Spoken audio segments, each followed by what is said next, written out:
Hello, this is grDatabase, and this is a database program that lets you enter stuff online and lets people view it. I have an item open right here, an item about dolls, and you can see that you can look through the pictures. I'm going to minimize it.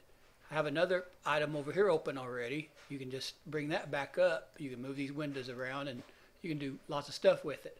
However, right now what I want to do is do a simple demo. What I want to do is dump every record in this database. Then I'm going to create a complete new account. On that account, I'm going to create another database, and then I'm going to import them back in, and then I'll have a completely new database online. And I'm going to do this all in about 2.5 to 3 minutes. So the first thing I'm going to do is I'm going to show all the records in the database instead of just the ones that are online.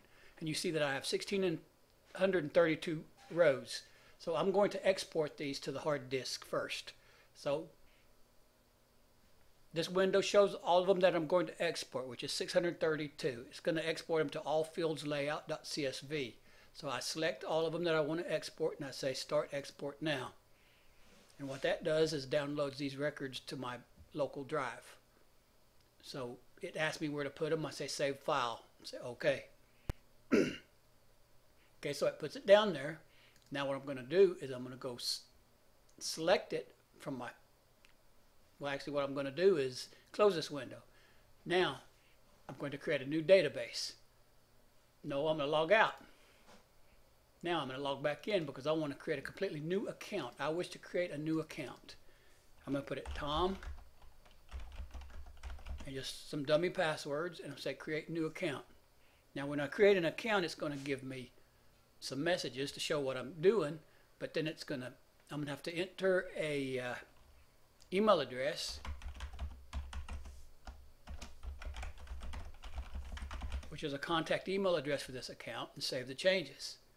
So now I've just created a completely new account. It has two databases, books and music, and both of them are empty right now. But you can see that they're both here.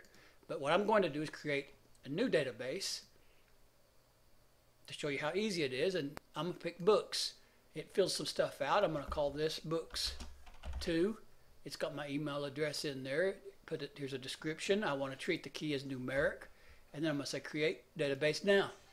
So what this is going to do is create a completely new books database. So here's my database, books 2. Now I need some information in it. So I'm going to say import. And I'm going to go get that file that I dumped a few minutes ago. I'm going to load the CSV file from disk.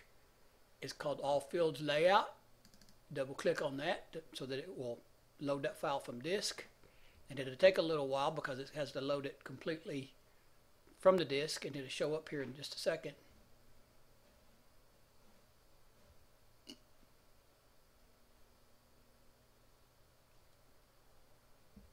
There it is, and you see I've got the 1632 records. Okay, I'm going to say the above table is correct because you can see that everything is in the correct rows, and once it's correct it shows you what fields will be imported. And then I'm going to simply say that I want to add these records, and then I'm going to say write imported records to the database. When I do that, it writes all 1632 records to the database. It shows you that it was successful. I'm going to return to the import window and then close the import window, and you can see that on database books 2 I now have 731 public items, and all items I have 1632. Which is an exact copy of the database I started with. So what I've done is I've dumped all these records from one database, created a complete account, created a new database, imported the records back into this database, and that's how easy it is to put these things online. This is online now. You can do all kinds of things with this. When you change records, they're online immediately. You can go edit this from any web browser. So go to www.grdatabase.com and see how it works. Thanks a lot, and bye.